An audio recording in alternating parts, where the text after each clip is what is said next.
Well, hello there. My name is Mark Miles, and as you know, if you're following this channel, you know I love helping trainers, presenters, workshop facilitators really take the results to the next level. What I mean by that is basically just to understand some distinctions around how you can get better performance in whatever you are training people to do. Now, in today's video, I want to talk to you about basically four ways that you can really enhance, if not supercharge your first aid training. Now, whether you are based in America, based in Australia, based in any country in the world, highly likely you would have undergone some first aid training. Or maybe you are someone that is actually a first aid trainer watching this channel. And I just want to say that I do speak on this from a little bit of experience because I used to be a training manager at a first aid college here in Australia. Now, I am not a first aid trainer myself. However, I have spent hours and hours and hours of watching first aid trainers deliver first aid training and seeing it work well, and other times seeing it work very badly, right? And we need to appreciate that with first aid training, it's a little bit unique, it's a little bit different, and there's some components we need to think about that are a little bit different to any kind of training, in the soft sense that we may deliver. So in today's video, I want to give you four things that you could really think about to really enhance whatever first aid training that you are doing. So get ready, grab a pen, and get ready to write. So here's the thing, folks. At the end of the day, what are we really training people to do? Well, we're training them to give support, first aid assistance to other people. And when we do that, or when people are doing that, we need to put our minds into real life situations, into the actual application of that thing, right? It's a little bit different to leadership training. It's actually intense. It's actually emotional. It's actually real life. It's actually a little bit scary. All right. So here's the thing, folks.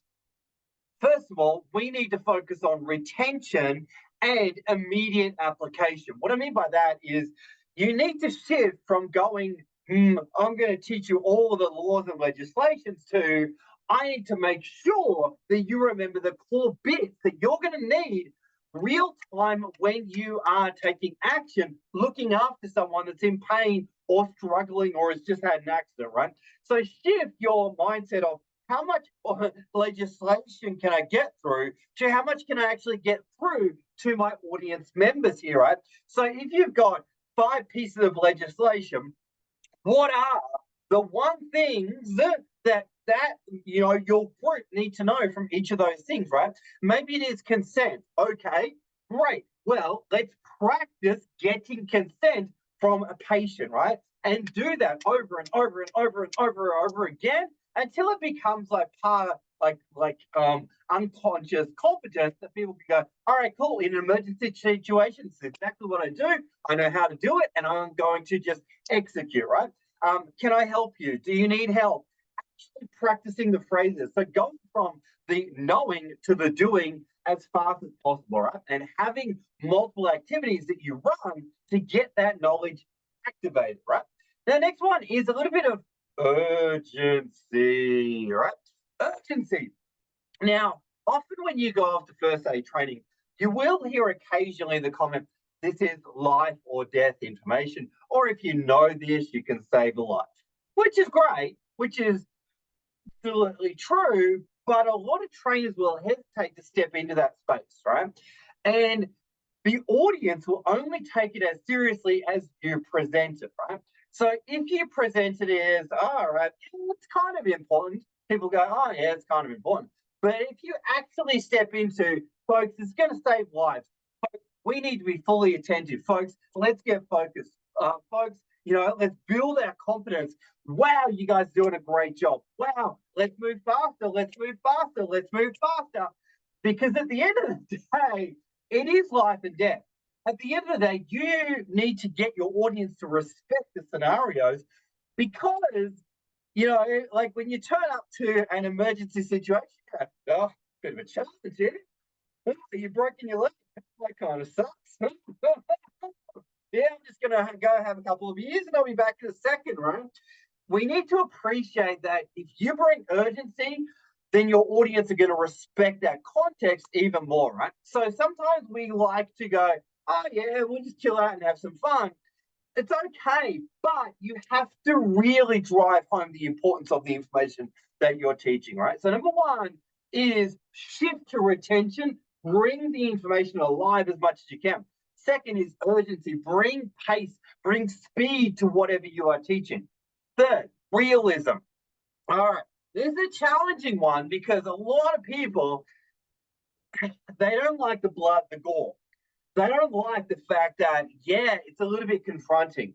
But at the end of the day, if you are actually turning up to a first aid scene, it's not going to be pretty. It's not, right?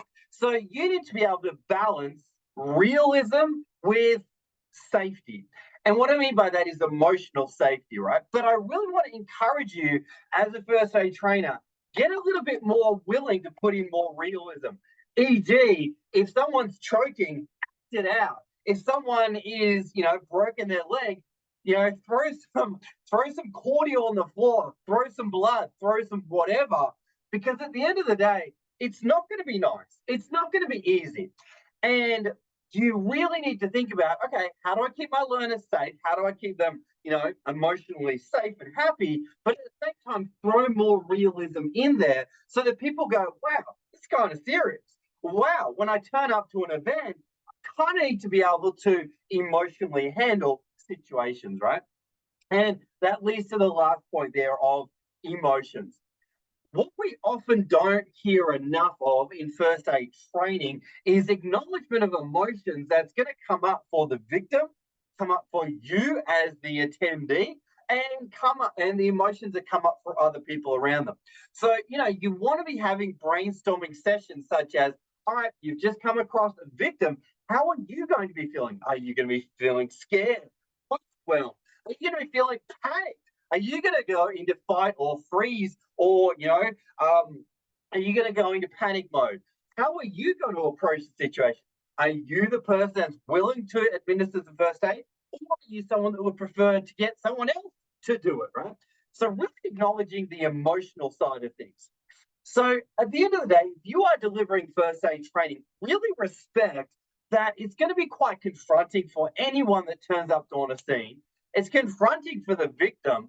And in emotional situations, people will go into fight or fright or flight or freeze, right? And we need to appreciate, all right, first aid training, if it is multiple choice, short answer questions, and too much of the laws and legislations, people go, oh, that's nice. That was a fun experience. We did that 5 times. I've done that refresher training. But at the end of the day, if someone turns up to a real scene and they go completely blank, they can't handle it, well, ultimately, really, did they get any value from the training they attended 5 years in a row, right? Probably not.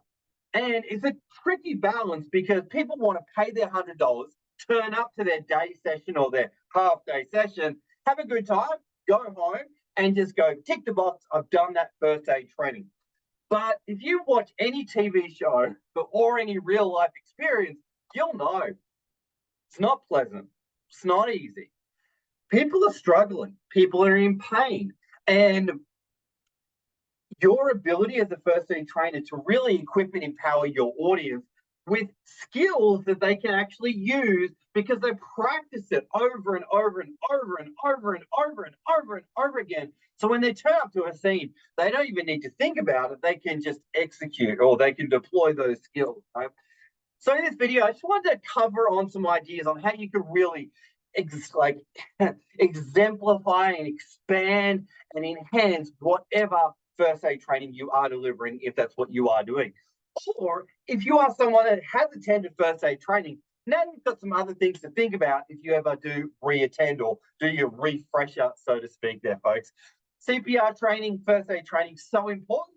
And these pieces are critically important to include as well. Thanks for watching, team, and we hope you got some value. Like, comment, share, and send this to any first aid trainer that you know that might be out there. Thanks for watching, folks.